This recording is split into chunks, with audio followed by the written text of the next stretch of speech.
pagi, salam sejahtera untuk kita semua.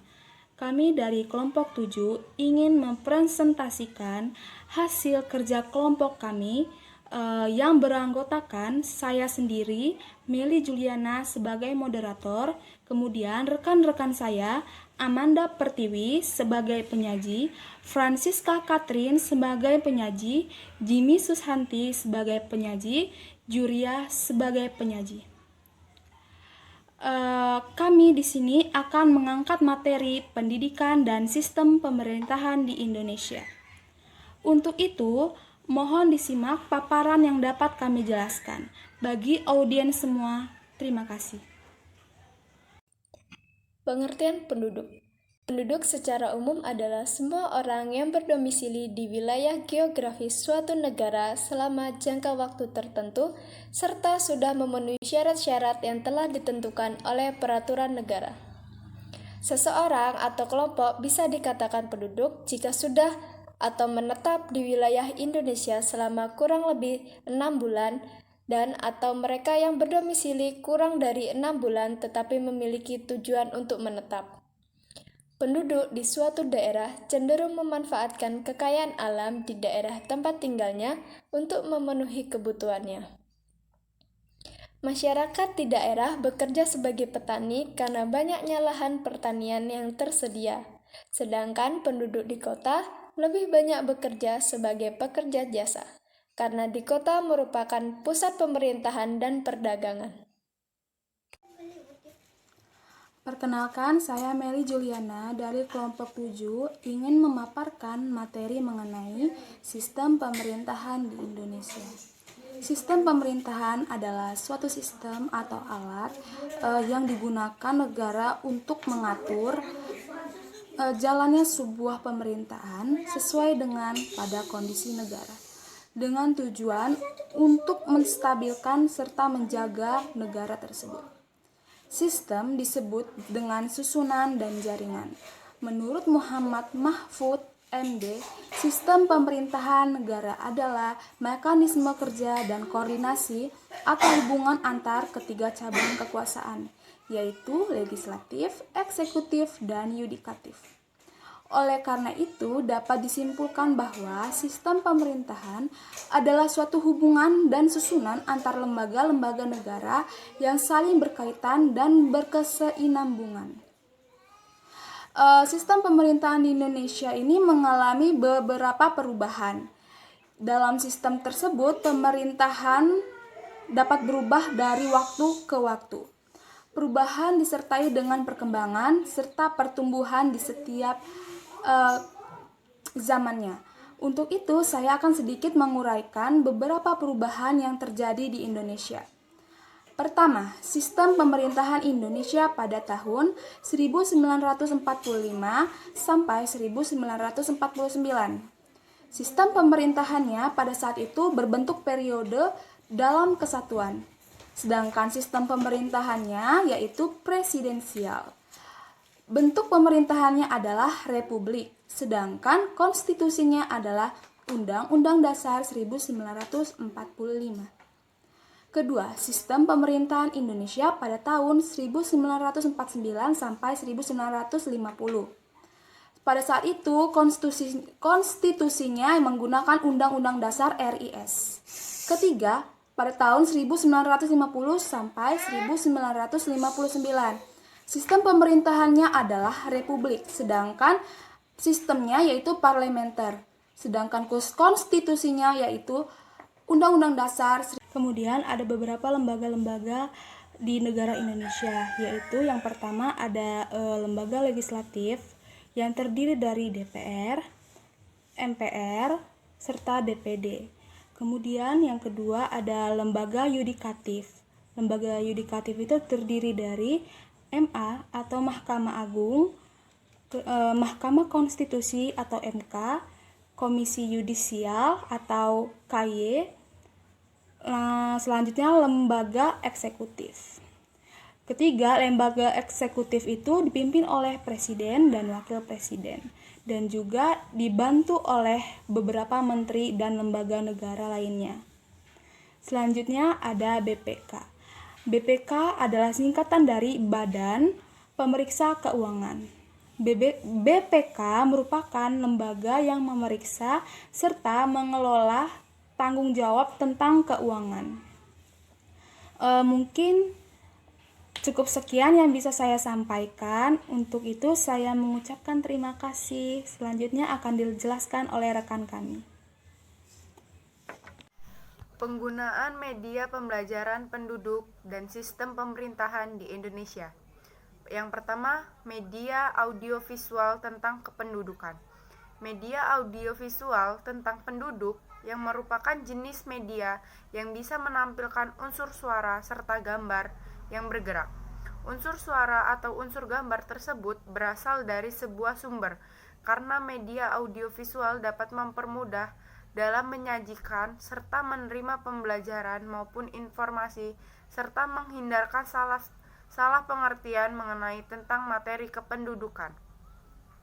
Siswa akan terdorong untuk memiliki rasa keingintahuan. Hal ini disebabkan karena audiovisual yang menarik dengan gambar yang dibuat semenarik mungkin, membuat anak tertarik serta memiliki keinginan untuk mengetahui lebih banyak.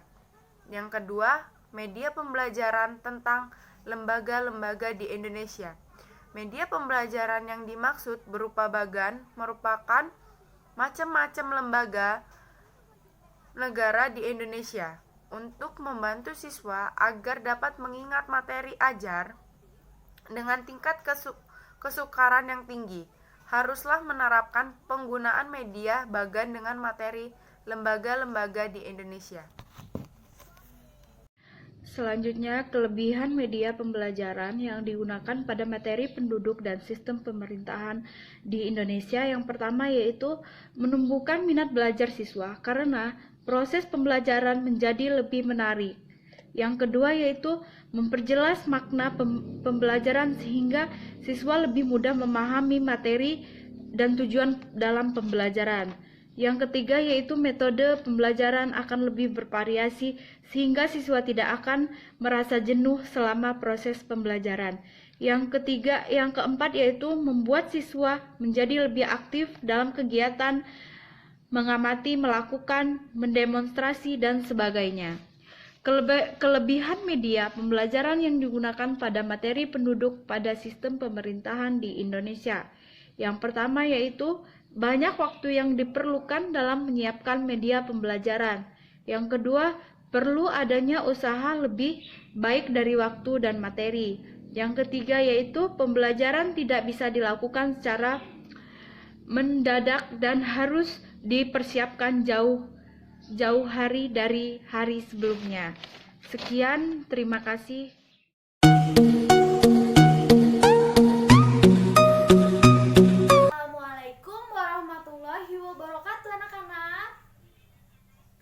Gimana kabarnya hari ini? Alhamdulillah kalau sehat. Nah, udah pada sarapan belum tadi sebelum berangkat ke sekolah? Nah, jika badannya sehat, terus sudah sarapan, berarti semuanya sudah siap mengikuti pembelajaran hari ini. Nah, Ibu absen dulu ya. Zahra hadir?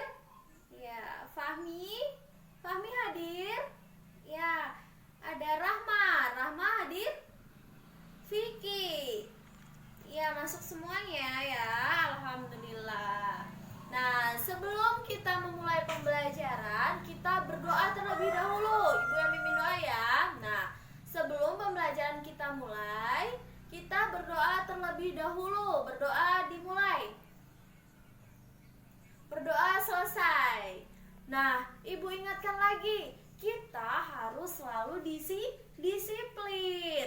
Agar apa? Agar kita tidak pernah mengabaikan sesuatu, selalu tepat waktu, agar juga itu semua buat kebaikan kita sendiri.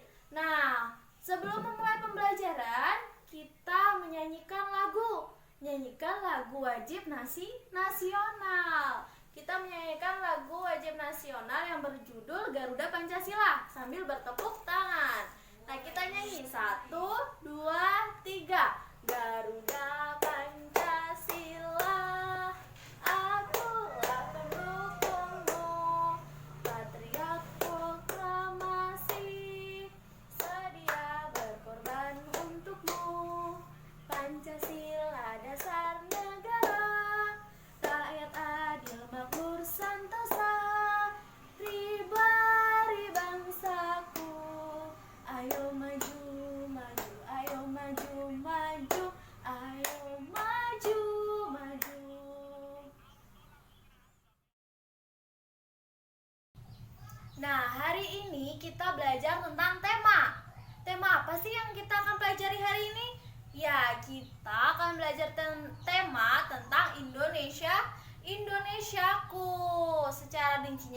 kita membahas tentang penduduk dan sistem pemerintahan di Indonesia.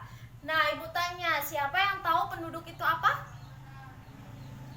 Kemudian, siapa yang tahu sistem pemerintahan itu apa? Nah, terus apa sih bedanya orang yang bekerja di desa dan orang yang bekerja di kota? Apa bedanya pekerjaannya? Nah, selanjutnya apa saja macam-macam lembaga-lembaga negara di Indonesia? Nah, coba kita amati di lingkungan sekitar kita.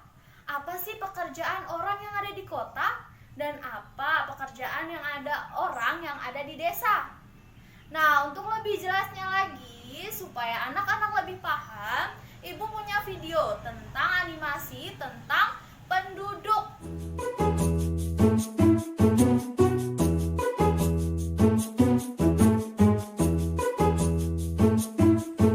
Hai anak-anak, apa kabar? Sudah siap belajar? Hari ini kita akan belajar mengenai penduduk Indonesia. Penduduk di Indonesia. Penduduk adalah orang-orang yang berada di dalam suatu wilayah terikat oleh aturan-aturan yang berlaku dan saling berinteraksi satu sama lain secara terus-menerus dan kontinu.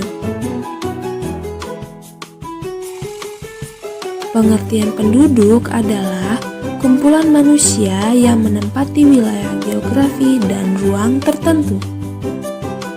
Karena kekayaan alam di daerah berbeda-beda dapat menyebabkan keragaman jenis mata pencaharian penduduknya.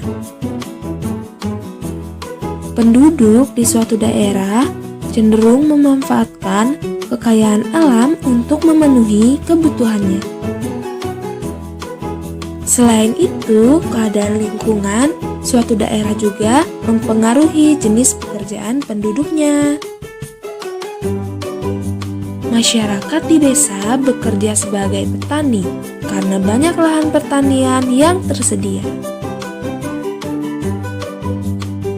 Sedangkan penduduk di kota lebih banyak bekerja sebagai pekerja jasa dikarenakan kota merupakan pusat pemerintahan dan perdagangan. Perbedaan petani di daerah dataran rendah dan petani di daerah dataran tinggi terletak pada tanaman yang mereka tanam.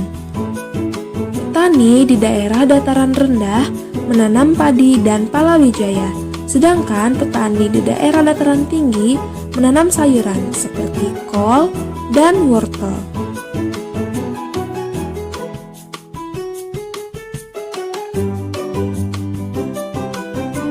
Pekerja jasa adalah orang-orang yang memberikan pelayanan sesuai keahlian yang dimiliki.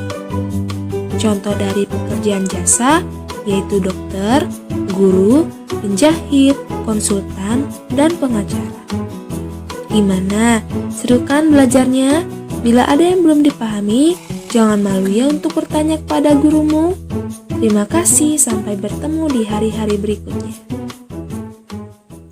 Nah, setelah kita menyimak video animasi tentang penduduk, sepertinya anak-anak sudah mengerti tentang pengertian penduduk. Apa sih itu penduduk? Iya, pintar. Penduduk adalah orang-orang yang terdapat di dalam suatu wilayah yang terikat dengan aturan-aturan yang berlaku dan saling berinteraksi satu sama lain secara terus-menerus atau kontinu. Nah, setelah melihat video animasi tersebut, pasti sudah tahu apa sih pekerjaan yang ada di desa? Iya, pintar, petani. Ada lagi? Iya, berkebun. Nah, selanjutnya, apa pekerjaan orang-orang yang ada di kota? Iya, pintar, berdagang. Ada lagi? Iya, guru juga bisa. Iya, pintar. Nah, selanjutnya kita buka halaman 69. Nah, di situ terdapat percakapan antara Atep, Ida, dan Toga.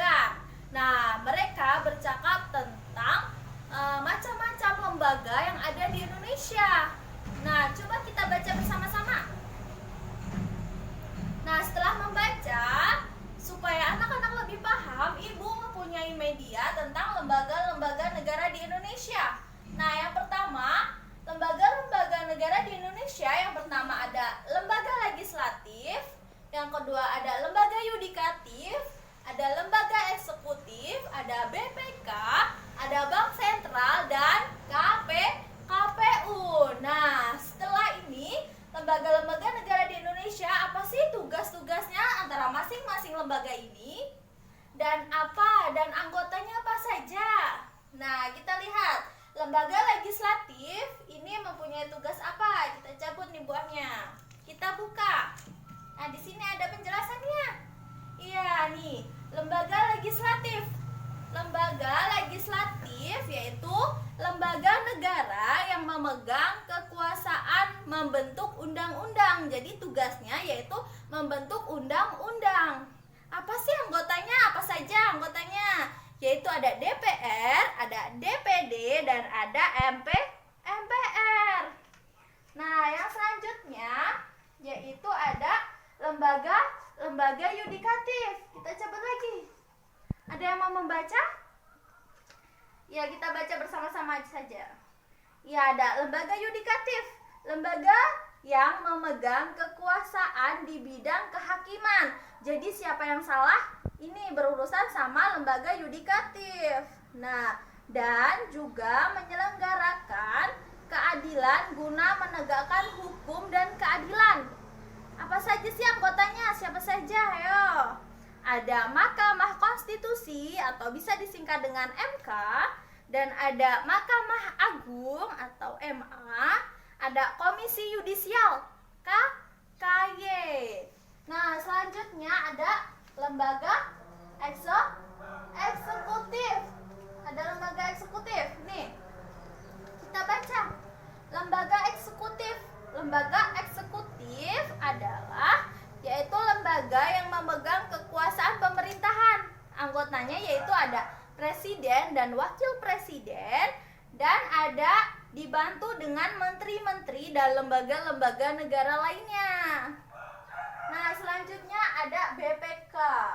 Apa sih singkatan dari BPK? Siapa yang tahu? Nah, BPK apa? Badan Pemeriksaan Keuangan. Disingkat jadi BPK. Apa sih tugasnya? Nih, lembaga yang memeriksa pengelolaan dan tanggung jawab tentang keuangan negara. Nah, yang selanjutnya ada, iya pinter, ada Bank Sentral. Bank Sentral, siapa yang mau nyabut? Siapa yang mau maju ke depan? Nggak ada. Ya udah, kita buka nih. Bank Sentral, apa sih fungsinya Bank Sentral?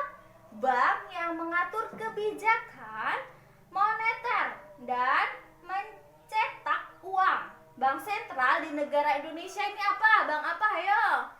Bank tuh ada banyak, ada BNI, ada BRI,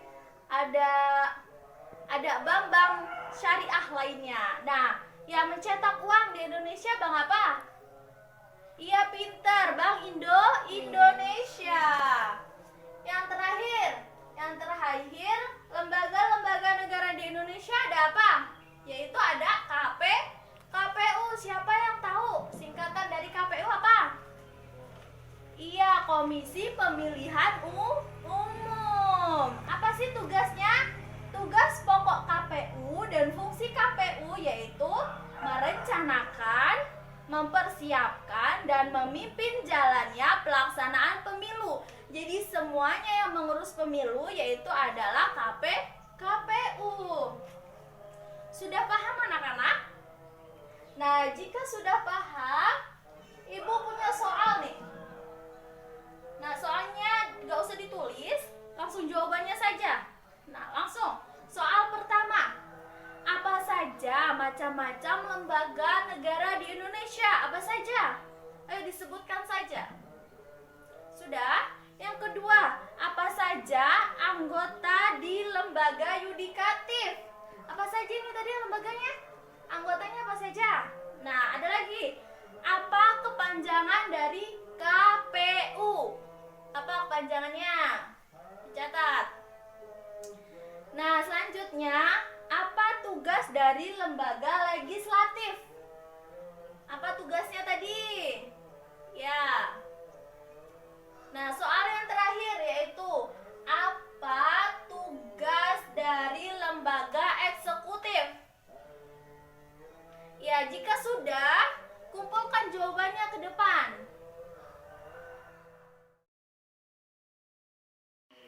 Nah, dapat disimpulkan untuk pembelajaran kita hari ini yaitu tentang penduduk dan sistem pemerintahan di Indonesia, yaitu penduduk. Penduduk adalah orang-orang yang di dalam suatu wilayah yang terikat oleh aturan-aturan yang berlaku dan berinteraksi satu sama lain secara terus-menerus atau kontinu. Nah, sedangkan pekerjaan orang yang ada di kota tadi yaitu pekerja kantoran. Guru juga bisa tadi, kata siapa tadi teman kita. Nah, terus ada yang berdagang. Nah, sedangkan orang yang ada di desa yaitu ada berkebun, ada dia menanam padi dan lain sebagainya. Nah, ada yang ingin bertanya untuk pelajaran hari ini? Nah, jika tidak ada untuk pekerjaan di rumah, yaitu tugasnya membuat ronce-ronce dari manik-manik. Tahu manik-manik? Ya, pintar. Manik-manik yang kayak mutiara itu. Iya. Nah, sebelum kita tutup pembelajaran, kita menyanyi lagu daerah dulu. Kita nyanyi lagu Ampar-ampar pisang. Ayo, 1, 2, 3. Ampar-ampar pisang, pisangku belum masak. Masa biji diurung bari-bari, masa biji diurung bari-bari. Mangga lepok, patah kayu bengkok, bengkok dimakan api, apinya sang surupan. Bengkok dimakan api, apinya sang surupan. Nang mana batis kutung, dikit tipi dawang. Nang mana batis kutung, dikit tipi dawang. Ya, untuk menutup pembelajaran hari ini, kita berdoa terlebih dahulu. Berdoa dimulai. Berdoa selesai. Ya, wassalamualaikum warahmatullahi wabarakatuh. Mungkin cukup sekian yang dapat kelompok kami sampaikan. Bagi audiens yang ingin bertanya, kami persilahkan untuk menuliskan di kolom komentar. Terima kasih saya ucapkan. Selamat pagi.